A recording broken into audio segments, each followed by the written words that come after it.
Some souls arrive on this earth carrying a kind of light that almost doesn't belong here.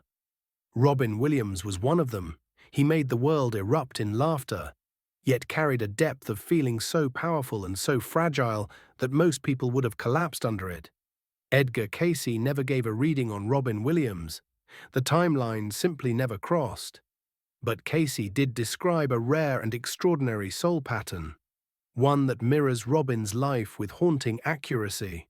A sensitive soul, a channel of energy, a healer who hides his wounds, a bright flame that burns fast. Tonight we explore what Cayce's teachings reveal about a soul like Robin Williams, because sometimes a soul's purpose is not longevity, it's impact. Edgar Cayce often spoke of souls who enter life with thin barriers between the physical world and the unseen one. Souls who feel too deeply, souls who sense too much, souls who absorb the emotions of everyone around them. Robin Williams was this from childhood. His mother said he spent hours alone, not because he was lonely, but because his inner world was alive. Robin once said, "My imagination was my friend." He wasn't acting. He wasn't pretending. He was channeling. Children like this, according to Cayce, are not odd. They're souls who arrive already tuned into higher currents. The veil was thin. The feelings were strong. The sensitivity was profound.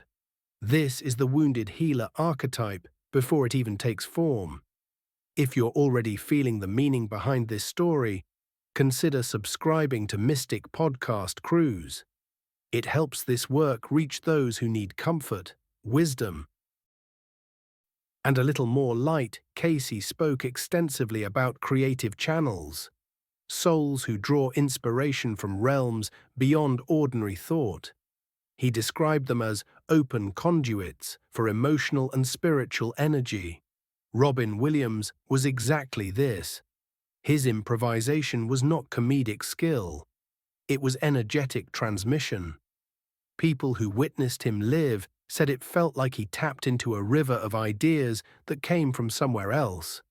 A place faster than thought, faster than reason, faster than the human mind.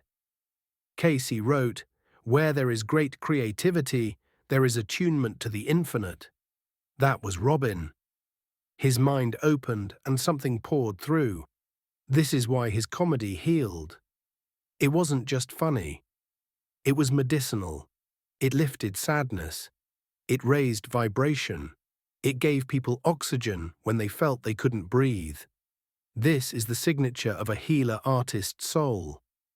Cayce warned that the most sensitive souls carry the heaviest emotional loads.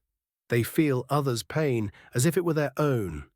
They absorb stress, sorrow, and unspoken suffering. Robin Williams lived this deeply. Behind the joy was an enormous capacity for empathy. He visited hospitals quietly. He called strangers anonymously.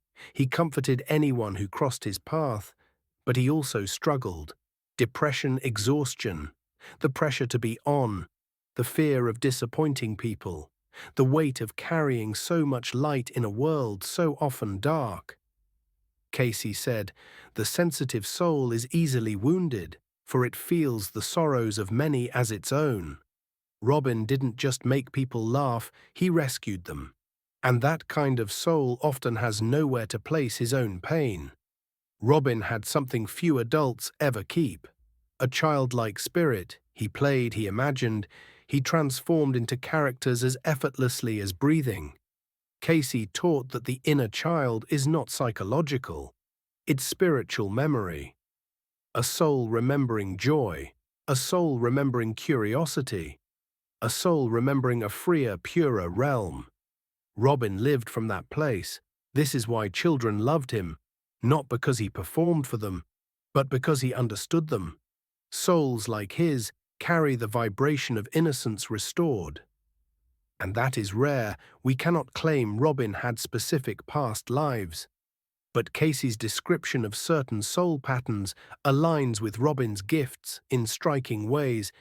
Cayce spoke of souls who were entertainers in ancient courts, storytellers in Egypt, performers in Greece and Rome, monks who used humor to soften austerity, healers who used sound and joy to lift the heart, Atlanteans who healed through emotional vibration, Robin's intuitive compassion, his emotional intelligence, his lightning wit, and his aching sensitivity fit these patterns with uncanny resonance. Some souls reincarnate to redistribute joy on Earth. Robin did that every day. Cayce taught that the brightest souls often carry the deepest shadows, not as punishment, but because they came to Earth to learn balanced duality. Robin's light was massive, so the shadow was equally deep. Cayce wrote, "Great light casts great shadow, and the soul must learn to walk between them."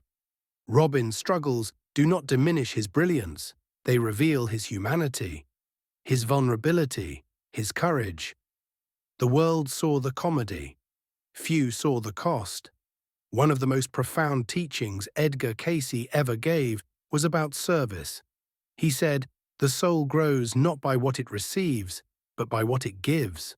Robin Williams lived this so completely, so quietly, that most of the world never even knew he visited children in hospitals with no cameras, no publicity. He traveled to dangerous locations to bring laughter to troops who felt forgotten. He paid rent for struggling friends. He covered medical bills for people he barely knew. And he called strangers going through grief or divorce just to lift their spirits. Cayce said that souls who serve silently are bearers of light, and that their greatest acts are the ones done without witness. Robin's legacy is not his fame, it is his compassion, because the soul remembers only one kind of legacy: how deeply it loved. Robin's final years were marked by fear, confusion, and a devastating neurological illness. From a Cayce perspective, this is not punishment. It is a soul nearing the end of its mission, a mission of brightness, service, and emotional healing. Beginning to withdraw, Cayce said that when the soul is tired, the body often reflects the exhaustion. Robin gave so much, for so long, that he had little left for himself. But Cayce also taught, "There is peace for those who have given their strength to the world." Robin's passing was not the end of his story, it was the soul returning home. Robin Williams was not just a comedian, he was a healer in disguise, a channel of joy, a soul of extraordinary sensitivity. He lifted humanity through laughter, compassion, and a heart that felt too much. And while Cayce never read him, Cayce's teachings describe his soul with remarkable clarity. Some souls bring laughter, some souls bring light. Robin brought both, and the world is forever softer because he lived. If the life of Robin Williams stirred something inside you tonight, if his light reminded you of the beauty and the fragility of the human soul, then don't walk alone. Join us. Subscribe to Mystic Podcast Cruise and step into a place where wisdom lives, where stories heal, and where the mysteries of the Edgar Cayce files come alive. This journey is growing, and your presence matters. Come with us, into the deeper realms, into the light, behind the veil. We'll be waiting for you.